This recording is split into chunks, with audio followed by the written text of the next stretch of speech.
You're listening to Inspire Change, a broadcast that strives to educate, motivate, and empower men to challenge traditions of masculinity.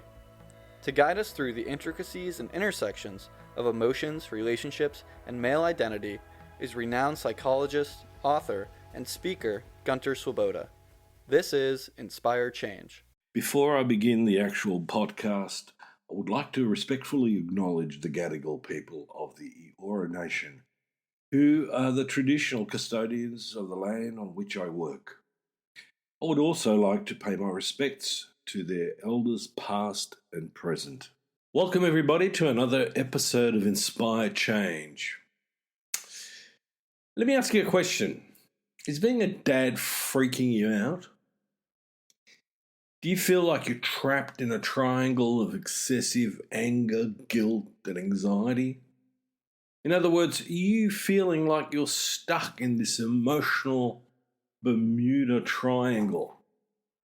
Now, for those of you who don't know, when I was a kid, I was heavily into UFOs, the supernatural, and the Bermuda Triangle ranked very highly on my list of, curiosities that I really wanted to understand and get to the bottom of. Never really did. But for those of you who don't know what the Bermuda Triangle is, it's an area in the Atlantic Ocean where ships and planes have disappeared under very mysterious circumstances. And as far as I'm concerned, excessive anger, guilt, and anxiety creates an emotional triangle that can engulf our relationships with our sons. So I'm talking about it from a dad's perspective. Now, intuitively, I suspect that most of you do know that this can create a profound impact on your relationship with your son.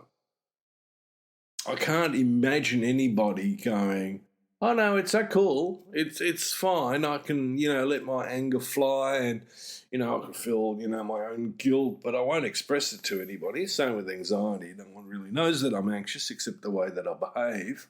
And then that's attributed to anger and rage. But yeah, no, it doesn't have any impact on anybody. I can tell you that is fundamentally bullshit. So let's talk a little bit about what I want to do with this particular episode. So firstly, I want to talk about those three emotions: excessive anger, which also includes rage, guilt, and anxiety. Because unless you're superhuman, most of you have experienced that particular, event.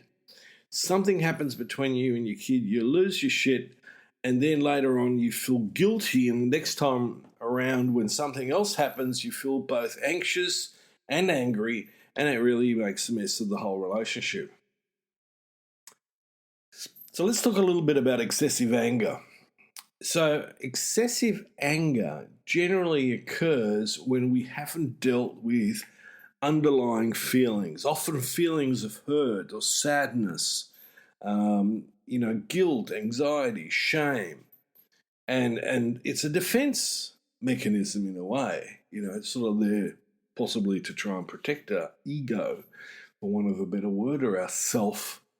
And when we are not in a sense aware of that emotion and the dynamic underneath that emotion, it can explode.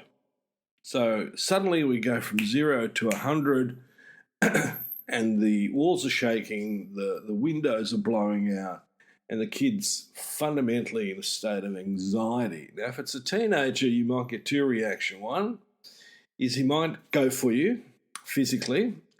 Alternatively, and this is more common than not, is they'll storm out. It's in a sense, it'll be "fuck you, I'm out of here." Now, for a smaller child, what you're going to get is essentially that child immediately feeling an intense, an intense fear. It's not anxiety, because to the child, that threat is real. You are big, you are scary. And so your son, or daughter for that matter, is going to begin to avoid you in order to avoid any further confrontation. Now, interestingly, my experience working with a lot of dads is that we're more likely to be emotionally regulated with girls than we are with boys. And I've watched this from the sideline on sporting fields, I've watched it in surf, I've watched it in social situations. Okay, let me talk about guilt. Now, one of the things that's interesting about guilt is that it makes dads overly critical of their son. And so what happens is I'm constantly pointing out my son's flaws and mistakes. And so what's going to eventuate is that that boy is going to create or experience a sense of inadequacy. And also, it's going to lead to feelings of resentment towards dad. So this simmering, this low undercurrent of anger and potential rage. Now, what about anxiety? Now, I talked about fear, but anxiety is the state of this internal sense of not feeling safe and secure. I'm constantly under threat. And it's an important aspect in the role of the emotional triangle. Because one of the ways that, as a dad, I might try and compensate for the anger and, the picking on my kid is to actually become overprotective or, in some instances, controlling of my son so he doesn't make mistakes. And, also there's that part where I fear of losing the relationship. Now, ironically, those three are the very elements, emotional elements in your relationship with your son that's going to drive him away. So the boy in that instance doesn't learn a lot of autonomy or agency. And again, dealing with, having an anxious dad means that the relationship with your son's going to be strained, where he either feels smothered or trapped or abandoned because there's no acknowledgement and validation of him as a growing person. So overall, the emotional triangle created by the excessive anger and guilt and anxiety has a massive impact on the father-son relationship. And I think we owe it to our kids that we address this and we don't perpetuate it. Too many times I've heard, sons who've had, that type of dad say, it wasn't until he was on his deathbed that he could actually say, listen, son, I'm sorry for the way that I was, but I didn't know any different. Well, guess what, folks? We know how to be different. And it's, in a sense, all our responsibilities as a father to get our shit together and so that this doesn't perpetuate. Now, you might go, oh, it's very negative today. There's a few swear words in it. And the reason for it is because I'm very passionate about this. So how can we avoid getting trapped in the Bermuda Triangle? Well, let me give you a little bit of a framework, as I always do. Now, we know that dads, just like mums, are critical to a child's emotional and social development. So the next part of this podcast is about exploring the core skills that we as dads need to raise well-adjusted and independent kids that have an internal, safe and secure relationship with themselves so that they don't feel those negative emotions as intensely as they do when they don't. So remember what I've been talking a lot about, which is the whole issue of attachment, right? That emotional bond that develops between a child and their primary caregiver, mum, dad. And in that relationship, as the parent, I have a responsibility to provide a safe and nurturing environment where the child my son, my daughter learns to trust and depend on me. And this is just totally, this is the, quantum theory for raising kids, is that is fundamentally essential for a child's healthy emotional and social development. A secure attachment is the target. So, what's the first skill that I think we need to nail in this framework? And so, it is fundamentally developing a secure attachment with your child. And so that starts from the very beginning. In fact, I'd argue that it starts in utero. If you're not the person carrying the baby, but you're in the orbit, you need to make sure that your partner feels safe and secure in their relationship with you as much as possible. And that, in a sense, reduces the stress of the mother, and the child has a better opportunity to mature in utero. And so when the child's born, we've already got a connection. Now, in doing this, we as dads are promoting, helping the child to build trust and to be able to depend on me. Right? Now, that is, in the early stages, fundamentally important. Now, the second skill that I encourage is independence. And this is interesting because it flies in the face of, our tendency to want to protect children all the time. And I'm not saying, don't protect. What I'm saying is that, in a nutshell, don't do for your child what it's capable of doing for themselves. We as dads can help our kids develop independence by providing them with opportunities to make decisions and solve problems independently. We also need to encourage kids to explore their interests, to try new things and take risks. But we also need to encourage them that when they do these things, they are also responsible for the consequences. Now, when we do this, we begin to shape a relationship between us, again, that's more and more trusting, and where the child actually is more likely to be able to take some better calculated risks rather than being impulsive and running on immediate needs gratification and showing low frustration tolerance. Now, the third skill is really about helping the kid to learn problem-solving skills. Okay? Helping your child to develop problem-solving skills is critical to their independence. Right? Now, you are also now sort of probably starting to go, where's he going with this? On the one hand, we're talking about 3 negative emotions, the Bermuda Triangle. Now we're talking about independence. Well, if you are a dad that's flying off the handles, that operates from a place of feeling guilty once you've done that, and then you feel anxious in your interaction the next time, your son especially is going to wonder, where the hell are you coming from? What's going on for you? Because they sense that you're emotionally a mess. Right? Now, don't get me wrong. We all do things in our relationships with our kids where, from time to time, we take a step back and go, oh, stuffed up on this one. And that's okay. But when this is a significant pattern in the relationship between you and your child or children, you've got a problem on your hand. And the way that you've got a problem on your hands is by the way the child behaves.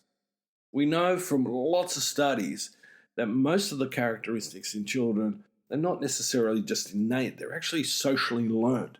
So if you've got a kid who's bullying someone, I'd be looking at my relationship with my child that makes him feel that he needs to bully somebody else. So, the fourth skill in this model is then setting boundary and limits, right? Now, I can't do that if I'm a bundle of anger I'm trying to suppress most of the time, and that I feel guilt and shame and feel anxious about my relationship, my interaction with my kid. So I'm confused about how to set these boundaries and limits. Children need boundaries and they need limits to feel safe and secure. Right? So, the big issue, people talking about, I don't know what to do. My kid's always on social media. Your kid wouldn't be on social media if they didn't have a mobile phone, a smartphone, right? Now, if you really insist on giving that child a phone, get a dumb phone, a Nokia or something like that. Right? Don't give him the latest Apple whiz bang number that, is $1,000 and could fly the Apollo mission to the moon. Because he's not going to use that for any interest in science or, knowledge. He's going to use that for nefarious purposes. Because kids do that. I'm sure that most of us of my generation, if we had this, would probably have done something similar. So the fifth core skill that I want to put down is that we need to foster self-esteem. And I'm always a bit reluctant with the whole notion of self-esteem because I sort of see it simply as I feel good about myself and I'm willing to take responsibility when I stuff up. Okay, so no, I'm not a failure, which brings me to another point. At some point, I'm going to make a podcast on that whole idea. But I do have to accept that at some things I have maybe failed. Now, that's not I'm a failure. That's conceptually quite different to I have failed at math. So, we need to really pull together some core skills that really shape, firstly, our relationship with our son, daughter, but also really how to keep this dynamic because it's not a simple equation. My well-being as a dad is going to be on my sleeve in a way. If I can't regulate my feelings, whether they are anger, whether they are guilt, whether they are anxiety, whether they are shame, I'm eventually going to be stuck in a no man's land, the Bermuda Triangle.